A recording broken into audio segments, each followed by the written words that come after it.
پھر جب حج کے تمام ارکان پورے کر چکو تو مینا میں خدا کو یاد کرو جس طرح اپنے باپ دادا کو یاد کیا کرتے تھے، بلکہ اس سے بھی زیادہ۔ اور بعض لوگ ایسے ہیں جو خدا سے التجا کرتے ہیں کہ اے پروردگار، ہم کو جو دینا ہے دنیا ہی میں عنایت کر۔ ایسے لوگوں کا آخرت میں کچھ حصہ نہیں۔ اور بعض ایسے ہیں کہ دعا کرتے ہیں کہ پروردگار، ہم کو دنیا میں بھی نعمت عطا فرما اور آخرت میں بھی نعمت بخشیو اور دوزخ کے عذاب سے محفوظ رکھیو۔ یہی لوگ ہیں جن کے لیے ان کے کاموں کا حصہ یعنی اجر نیک تیار ہے، اور خدا جلد حساب لینے والا اور جلد اجر دینے والا ہے۔ اور قیام بنا کے دنوں میں جو گنتی کے دن ہیں خدا کو یاد کرو۔ اگر کوئی جلدی کرے اور 2 ہی دن میں واپس چل دے تو اس پر بھی کچھ گناہ نہیں، اور جو بات تک ٹھہرا رہے اس پر بھی کچھ گناہ نہیں۔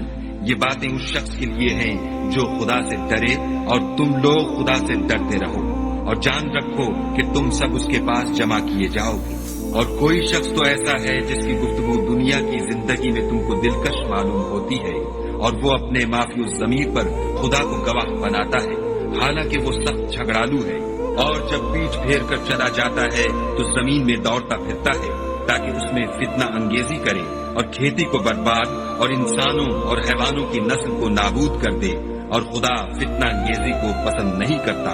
اور جب اس سے کہا جاتا ہے کہ خدا سے خوف کر تو غرور اس کو گناہ میں پھنسا دیتا ہے، سو ایسے کو جہنم سزاوار ہے اور وہ بہت برا ٹھکانہ ہے۔ اور کوئی شخص ایسا ہے کہ خدا کی خوشنودی حاصل کرنے کے لیے اپنی جان بیچ ڈالتا ہے، اور خدا بندوں پر بہت مہربان ہے۔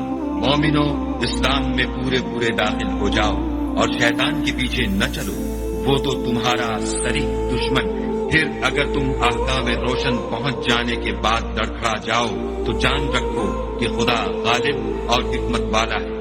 کیا یہ لوگ اسی بات کے منتظر ہیں کہ ان پر خدا کا عذاب بادل کے سائبانوں میں آ نازل ہو اور فرشتے بھی اتر آئیں اور کام تمام کر دیا جائے، اور سب کاموں کا رجوع خدا ہی کی طرف ہے؟